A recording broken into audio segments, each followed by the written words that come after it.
মৰমৰ ছাত্ৰ-ছাত্ৰীসকল welcome to FI ক্লাसेस আজিৰ এই ভিডিঅ'টোত আমি ক্লাস 12 প্ৰথম চেপ্টাৰটোৰ এক্সাৰসাইজৰ 1.21 কোৱেশ্চনটো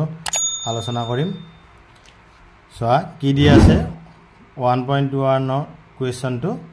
10 cm ব্যাসাৰ্ধৰ পৰিবাহী গোলক এটাত থকা আধানৰ মান জ্ঞাত নহয় যদি এই গোলকটোৰ কেন্দ্ৰৰ পৰা 20 cm দূৰত বৈদ্যুতিক ক্ষেত্ৰখনৰ মান 1.5 × 10³ নিউটন পাৰ কুলম আৰু অৰিয়াভাৱে অন্তৰ্মুখী দিশত থাকে তেন্তে গোলকটোত থকা মূৰ আধানৰ মান কিমান হৈছে কি কৈছে সোৱা ইয়াৰ এটা গোলক আছে গোলকটোৰ ব্যাসাৰ্ধ 10 cm এই গোলকটোৰ কেন্দ্ৰৰ পৰা 20 cm দূৰত তোমাৰ এটা বিন্দু আছে আৰু ইয়াত ইলেক্ট্ৰিক ফিল্ডৰ মানটো হৈছে 1.5 × 10³ নিউটন পাৰ কুলম আৰু এটো দিশটো এনেকুৱা কৈ আছে এটা তোমাক কৈছে এই গোলকটোৰ মূৰ আধানৰ মানটো নিৰ্ণয় কৰিব পাৰিছে গতিকে আমি সলিউশন লিখিম here equal to 1.5 × 10³ newton per coulomb so তোমাৰ গোলকটোৰ ব্যাসাৰ্ধ 10 cm দিছে কিন্তু গোলকটোৰ কেন্দ্ৰৰ পৰা 20 cm দূৰত বিন্দুটোত ইলেক্ট্ৰিক ফিল্ডৰ মানটো দিয়া আছে গতিকে আমি ইয়াত r ৰ ভ্যালুটো 20 cm লিখিম equal to 20 × 10⁻² metre equal to 2 × 10⁻1 metre ইয়াত 10 এটা পূৰণ কৰি দিলে ইয়াত -1 আহি যাব আমাক উলিয়াব দিছে কি ইকুৱেল টু what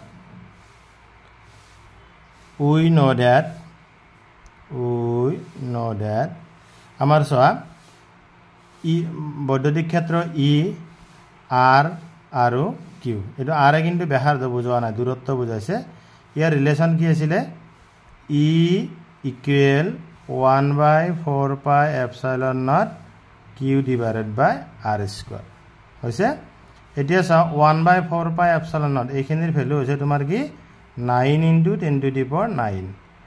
তোমাৰ কিউৰ ভ্যালুটো উলিয়াব লাগে r ৰ মানটো দি আছে 2 × 10⁻1 স্কয়াৰ আছে স্কয়াৰ দিলো আকৌ তোমাৰ e ৰ ভ্যালুটো কিমান দিয়া আছে 1.5 × 10³ হৈ গল এতিয়া সোৱা ইয়াত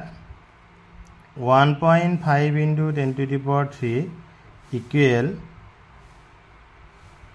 সোৱা এইখিনি তলত 2 স্কয়াৰ 4 হ'ব × 10⁻1 লৱাৰ স্কয়াৰ হলে -2 ওপৰত থাকিল 9 × 10⁹ q হৈ গল এতিয়া আমি ক্ৰস মাল্টিপ্লিকেশন কৰো কৰিলে তোমাৰ কি হ'ব 9 × 10⁹ q ইকুৱেল 1.5 × 10³ 4 × 10⁻²। গতিকে আমাৰ এটো আহিল ইয়াৰ পৰা যদি কিৰ ভ্যালুটো লাও q ইকুৱেল তোমাৰ 9 × 10⁹ টো তলত গুছি আহিল এটো পূৰণ কৰা তোমালোকে এনে ডাইৰেক্ট 15 আৰু 4 পূৰণ কৰিলে 60 হ'ব হয়নে যেহেতু এটাৰ আগত দশমিক আছে তোমালোকৰ গতিকে আমি দশমিকটো ইয়াত দি ললো * 10⁻³ - 2 এই পাৱাৰটো তুমি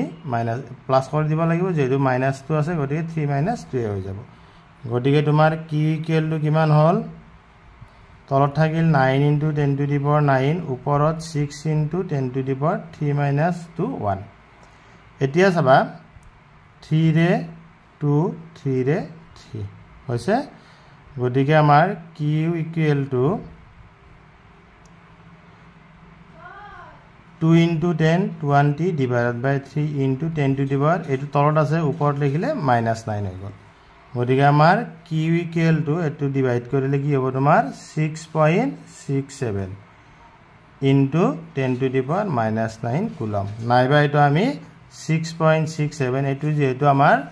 -9 পূৰণ হৈছে আমি ন্যানো কুলম বুলি লিখিব পাৰো এইটোৱে তোমাৰ এনসাৰ নেক্সট কোৱেশ্চনটো আছে তোমালোকৰ সোৱা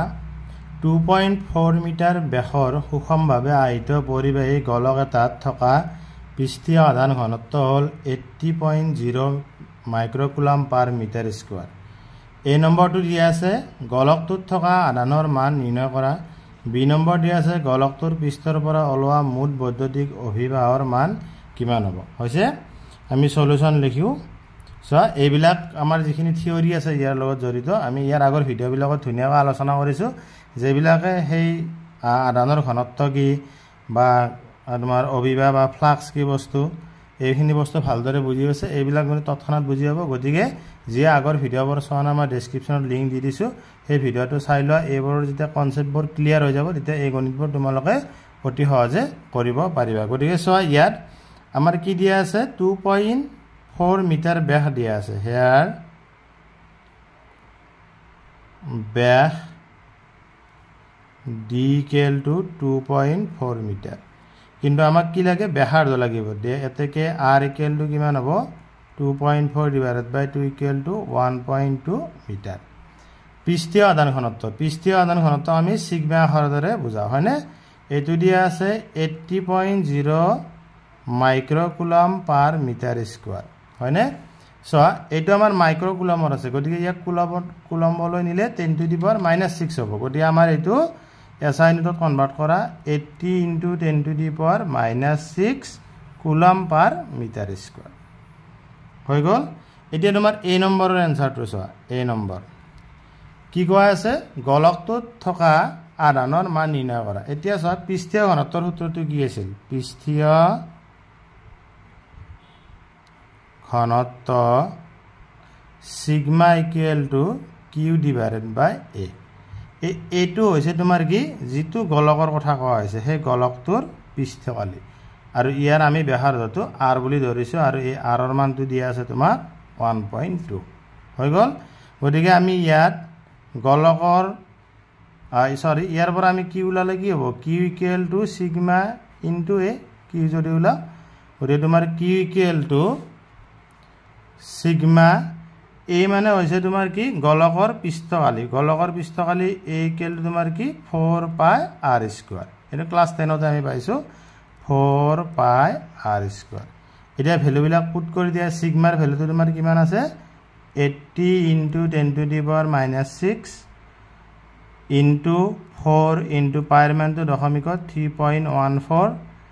into r ৰ মানটো আছে 1.2 যেটো স্কয়াৰ আছে স্কয়াৰ দি দিলো গতিকে আমাৰ 80 into 10 to the power -6 into 4 into 3.14 এটো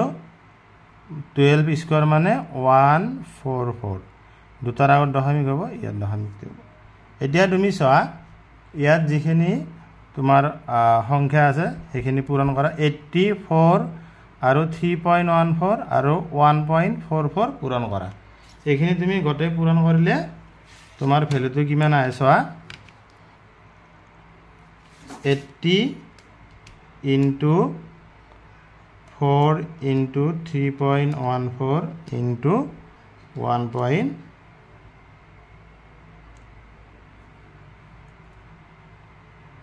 তোমাৰ এটো ভ্যালুটো আহিব 1446.9 into 10 to the power ইয়াত -6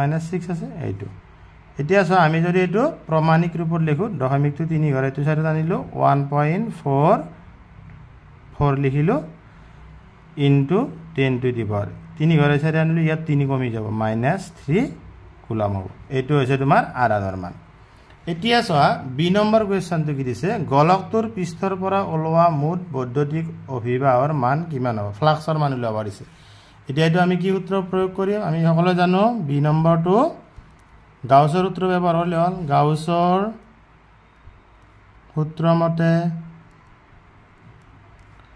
phi equal q by epsilon naught হয়নে কিৰ ভ্যালুটো এই মাত্ৰ পালো আমি ইয়াত